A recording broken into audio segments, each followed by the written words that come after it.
So, did you finally go after that Bob feller? Well, I heard word he was in Kansas with John Wesley Hardin. So that's where I went. Where in Kansas? Abilene. Why do you ask, Ben? No reason. Was Hardin as fast as Ringo? Ringo was fast, but John Wesley was as fast as the devil himself.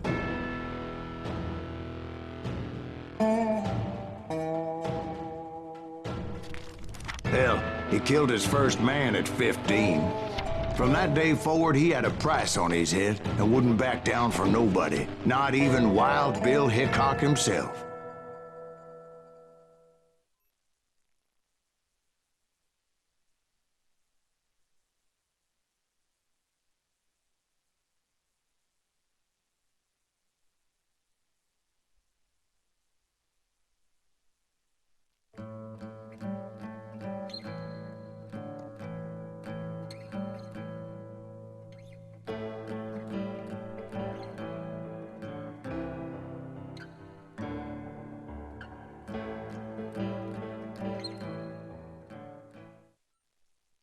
I dodged death many a time, and that night in Abilene was no different.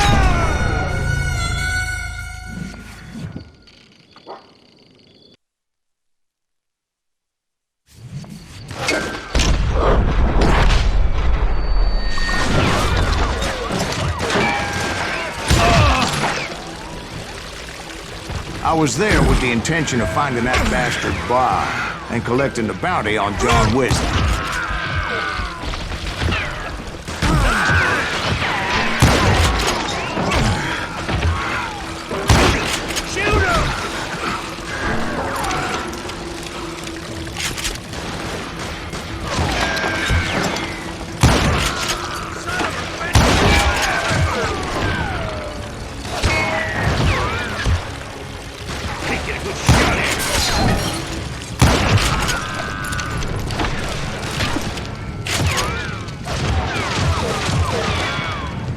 I'm putting you down!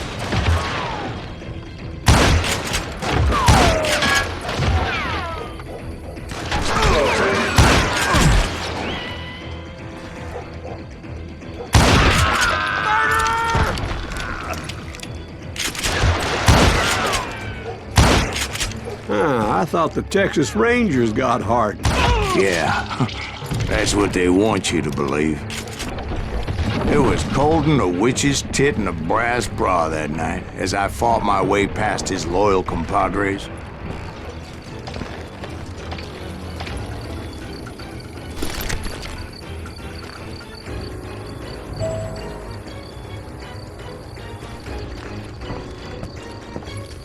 To the very same saloon we're sitting in today.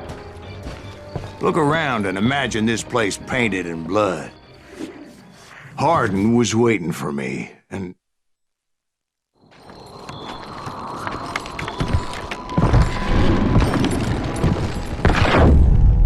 Wait, I'm jumping the gun here.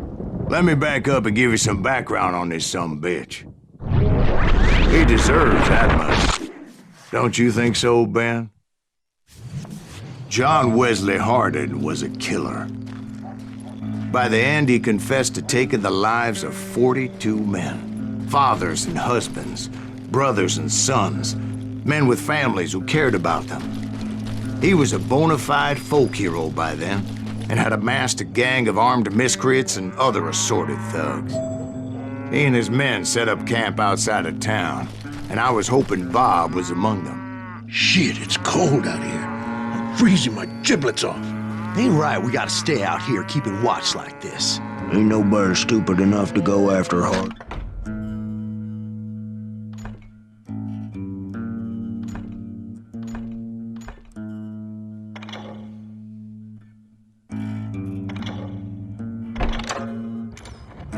Anyway. Better 3 hours early than a minute too late.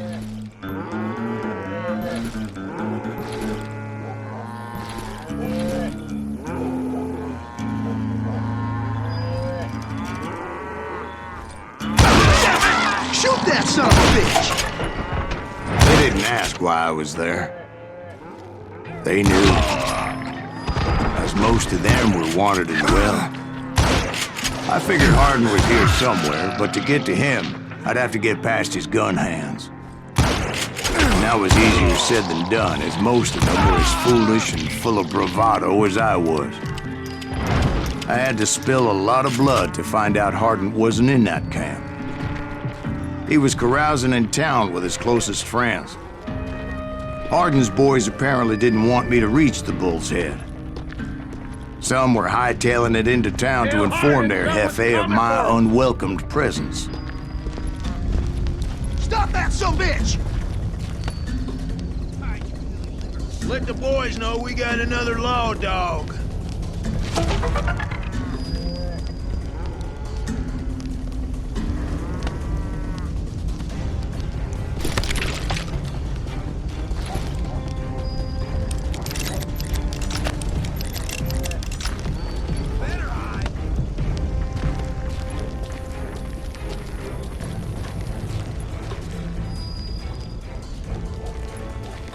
Can't believe you keep missing them.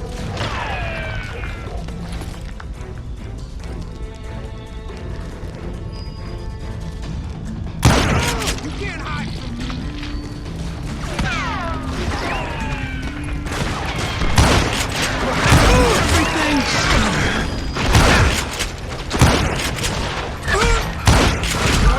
Hurt now.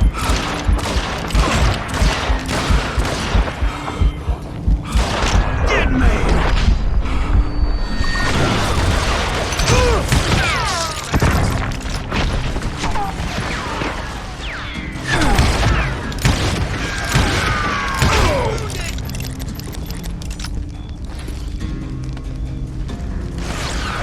Show them how to die!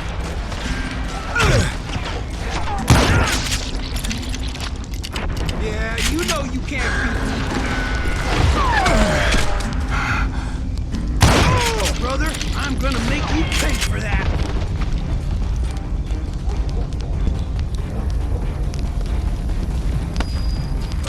I can feel it.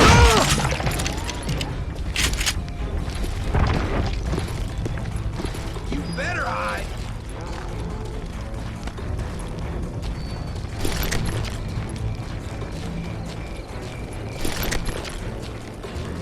I'm gonna shoot you dead. I wondered if Bob was among them.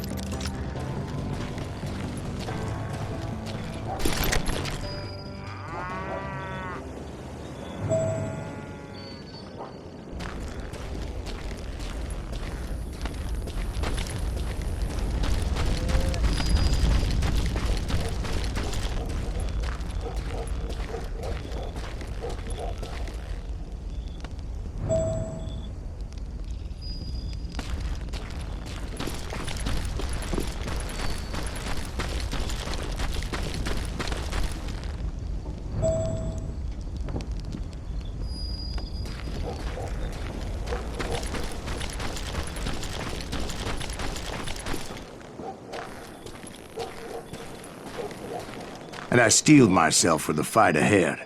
For as good as I was, deep down I wondered if John Wesley wasn't just a little bit better.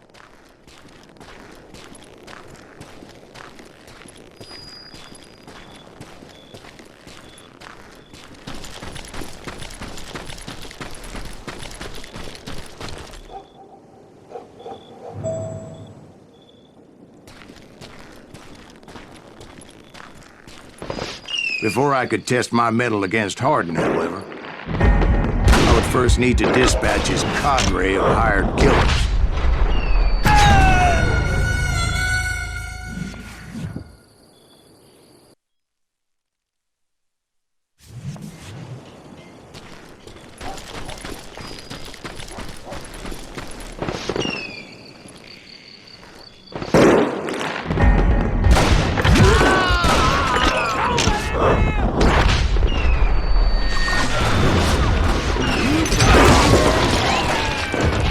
Most of these degenerates were beyond redemption, but John Wesley might have been a different story.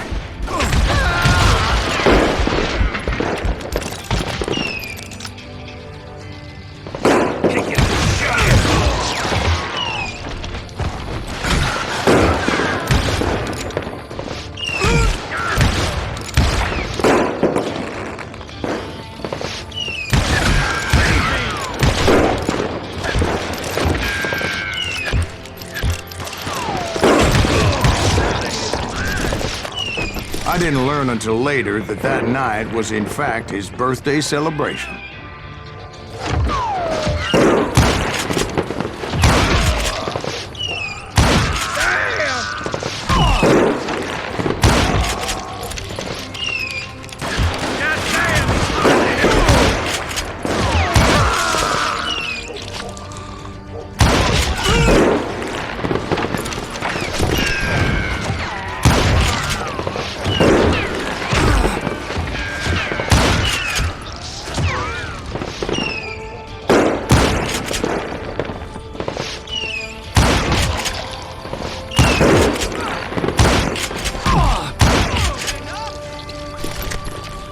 I think I already mentioned that I found Hardin in this very saloon.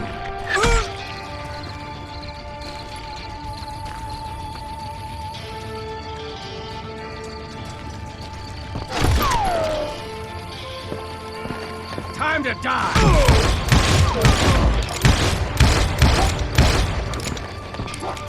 You can run! Can't hide forever!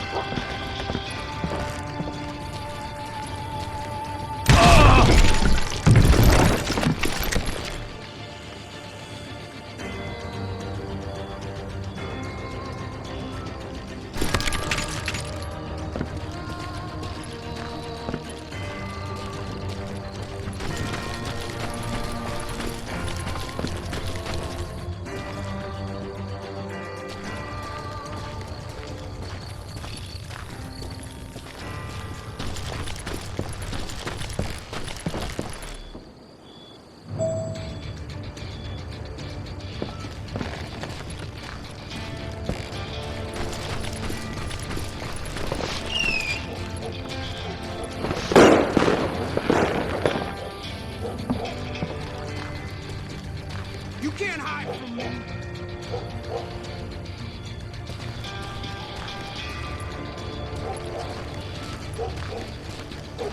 Ah!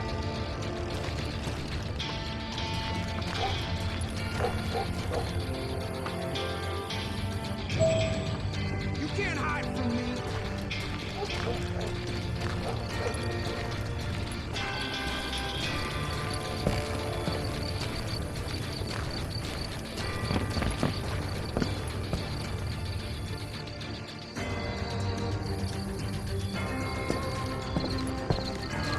That's right!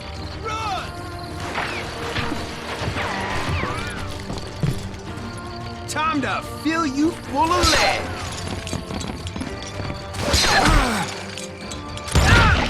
Someone just killed Red?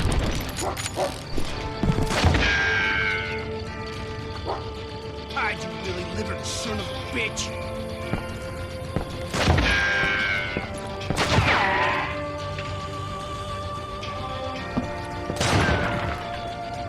You bastard!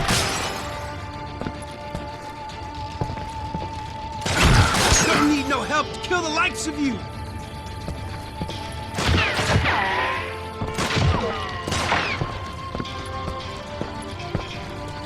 You better hide!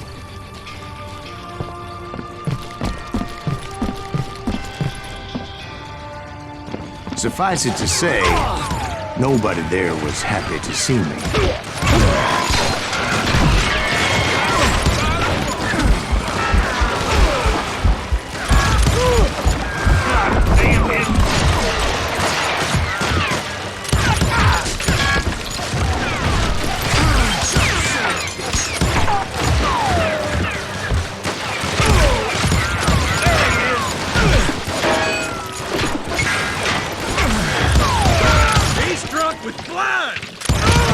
In fact, I felt a certain hostility.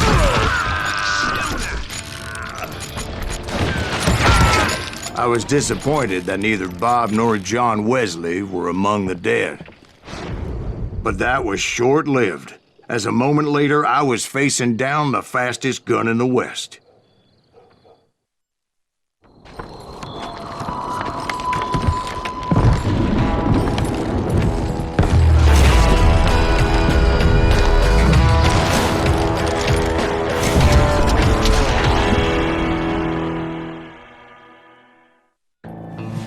I felt a bolt of adrenaline.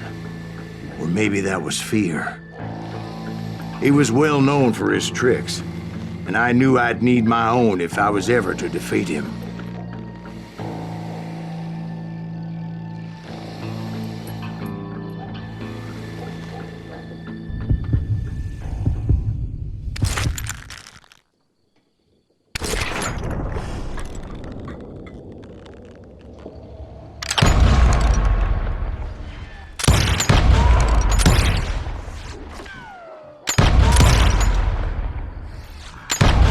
That man was faster than greased lightning.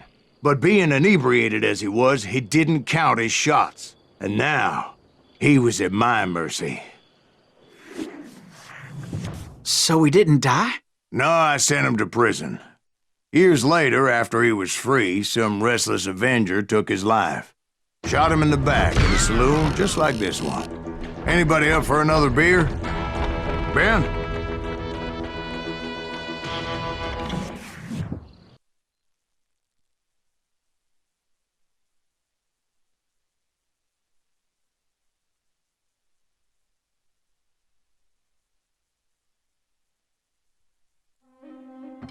Thank you, darling. Yeah, some say revenge is a dish best served cold. So whatever happened to that Bob guy you were after?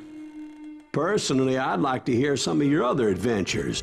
Like, I don't know, did you ever go toe-to-toe with a red man?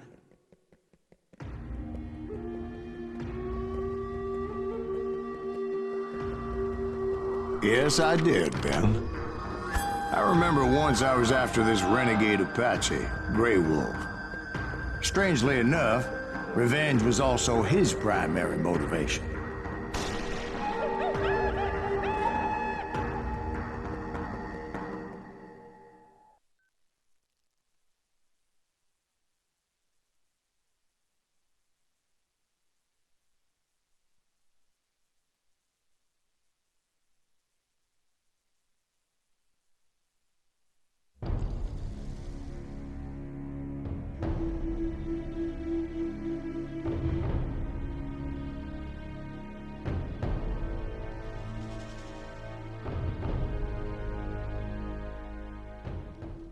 A bounty was put on Grey Wolf's head, and that's how I came to hunt him in the mountains. Mountains so high they tickled the nether regions of heaven.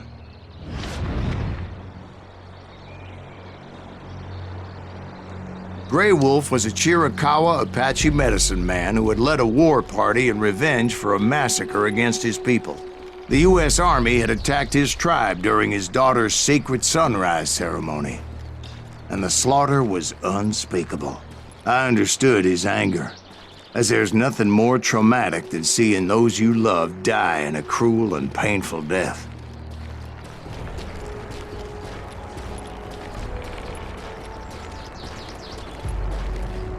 Right from the beginning, I couldn't shake the feeling that Grey Wolf was watching my every move. He led a band of young Apache warriors who wanted retribution, and were more than willing to die for him.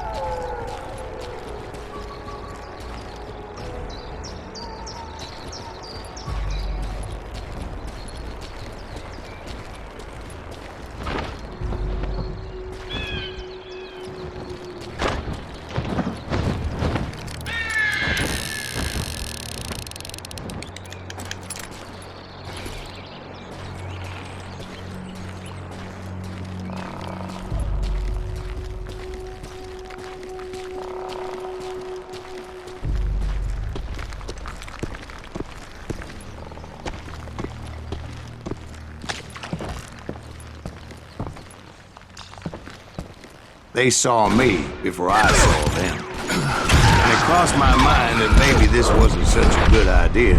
But now that the shooting had started, there was no backing down.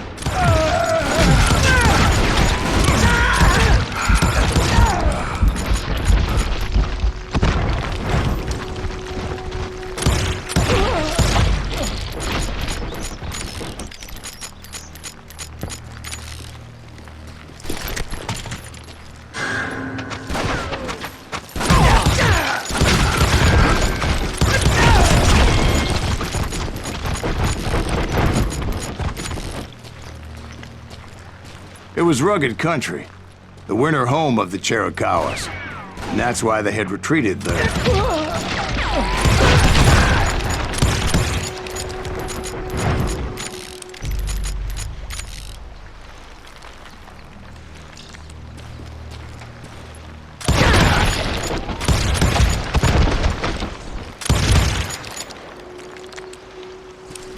I admit to having some regrets about going after them the way I did. But then again, I got a lot of those.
Did you find Grey Wolf?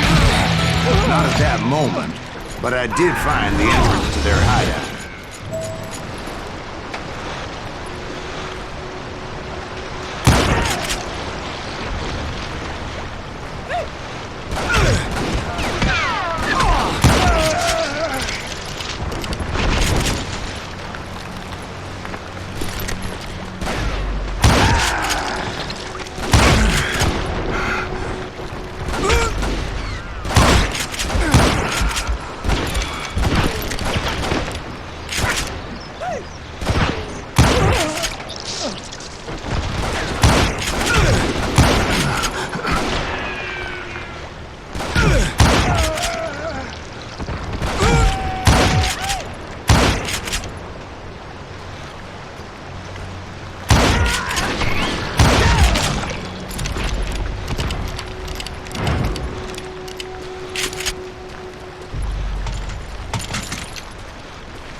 A deep crevice that led to a deeper cave. Don't tell me you went in there. Yeah, but it's not out of bravery so much as pure, angry cussedness.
See, back then, I had a stubborn streak a mile wide, and I wasn't about to back down.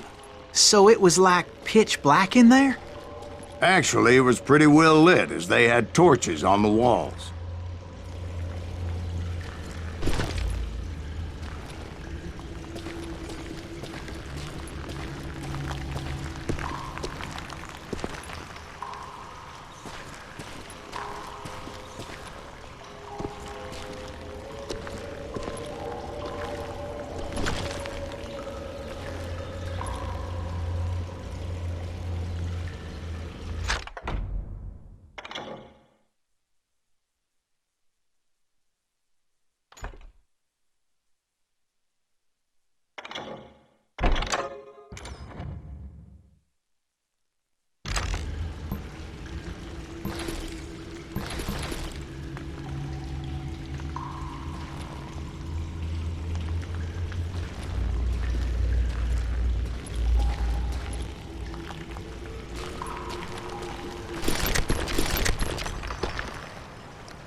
How big was his cave? Big as hell, Ben. Chiricahua had hid out there during the Indian Wars.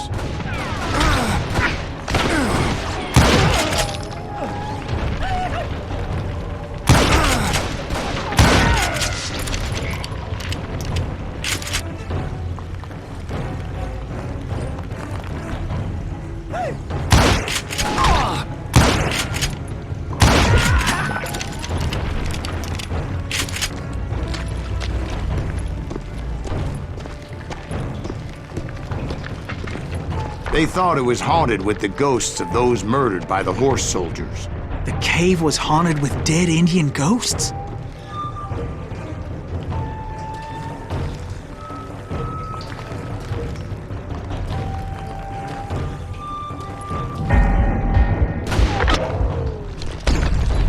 To be honest, I was more concerned with the live ones than the dead ones.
How come you know so much about engines? A few years back, I was married to two Mescalero women.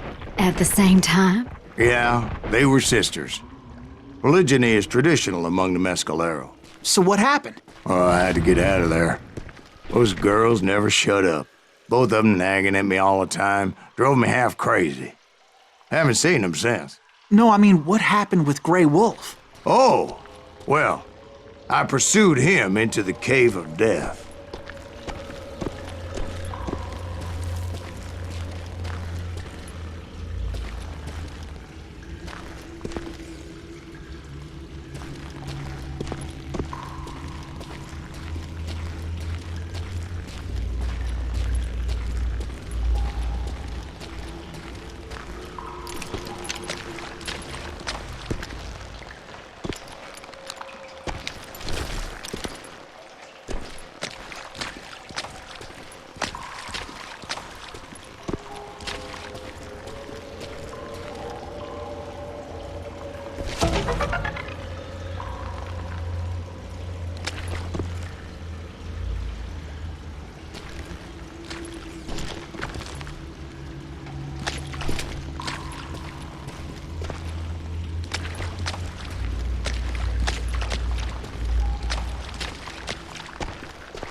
I came upon this flooded grotto, and that's when I saw him. He came to me unarmed and unafraid. His voice echoed in the shadows, and I sensed he meant me no harm. You carry great darkness in your heart, and if you do not release it, it will claim your soul.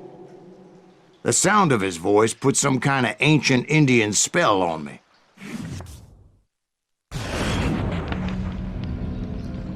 As his story unfolded in my mind, you will come to this place again and kill many more men, and the darkness will grow until it consumes everything that you are. The soul would have no rainbow if the eye had no tears. He said I was a great warrior, a coyote man, unequaled by any other pale-faced warrior, or something like that. The snakes will bite shadows of your past until a venom poisons your heart, and an echo of the song of the dead summons the spirits deep from within the mountains.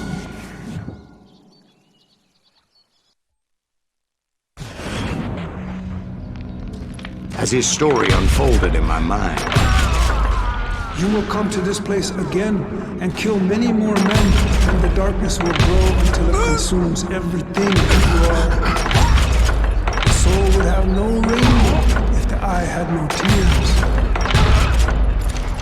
He said I was a great warrior, a coyote man, unequaled by any other pale-faced warrior, or something like that. The snakes will bite shadows of your past until a venom poisons your heart, and an echo of the song of the dead summons the spirits deep from within the mountains. I didn't quite get what he was saying, but there was definitely snakes. And indeed, his warriors surrounded me and attacked me like hungry wolverines. They couldn't stop me, though, and Grey Wolf wasn't in the mood for idle talk.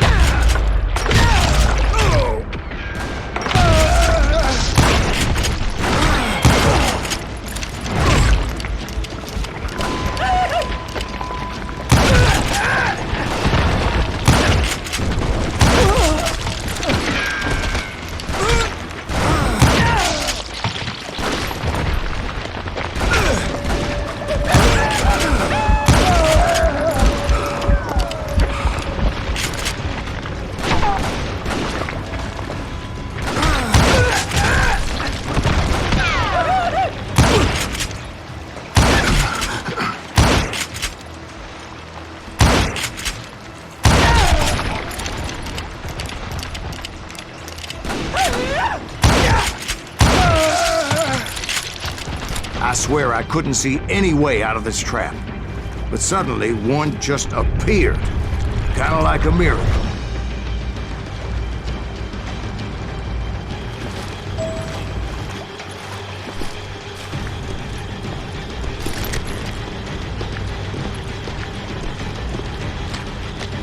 I felt like I would be lost in that damn cave forever.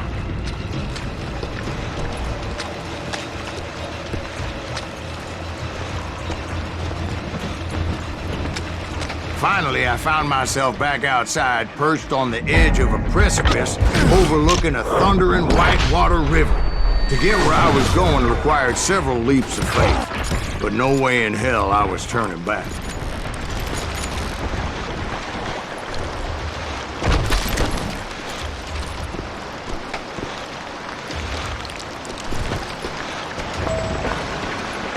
I chased after him, determined to make him explain the meaning of all that mumbo-jumbo. Mumbo-jumbo's right. Are you making this all up as you go? A few details may be fuzzy, brother, but I am relating exactly what happened to me.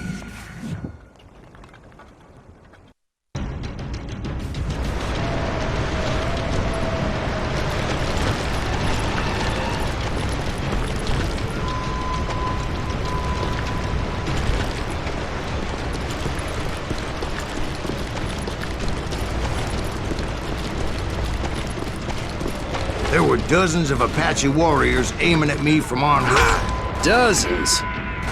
Well, maybe not dozens, but there was a lot of them. At least 3 or 4. Well, more than that, little lady.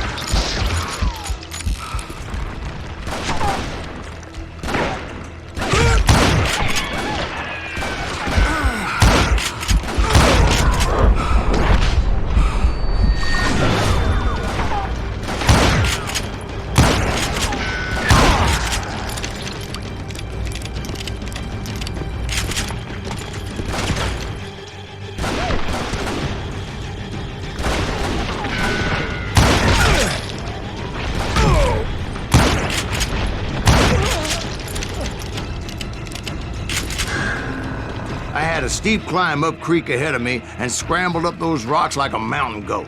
I was determined to locate Grey Wolf and find out exactly what the hell he was trying to tell me.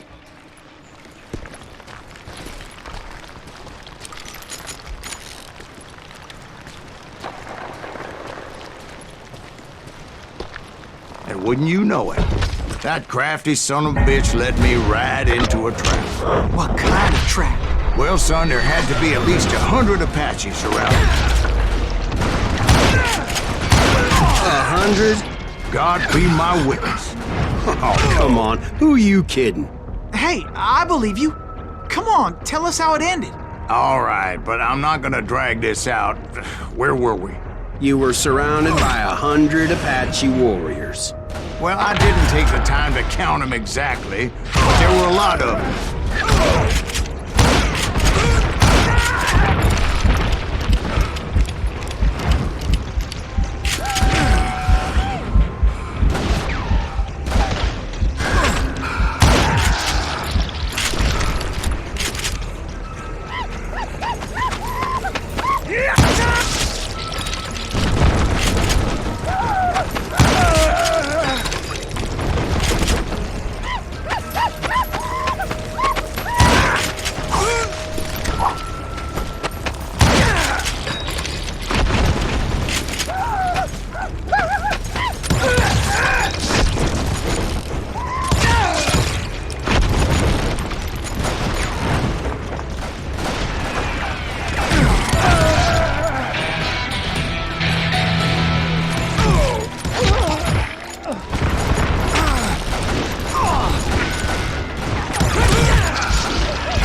And in the end, a path appeared before me that I had not seen before.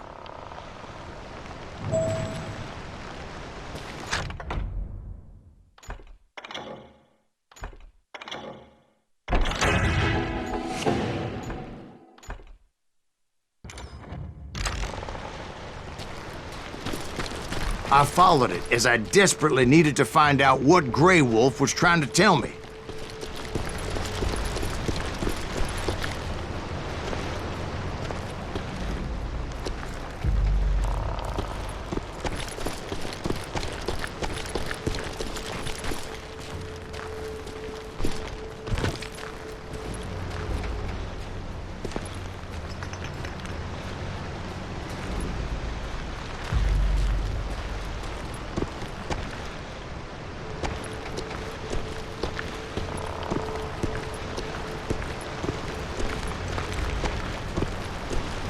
But it was like that son of a bitch disappeared into thin air.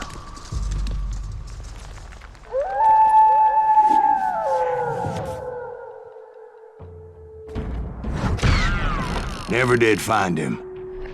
and never did collect my goddamn bounty.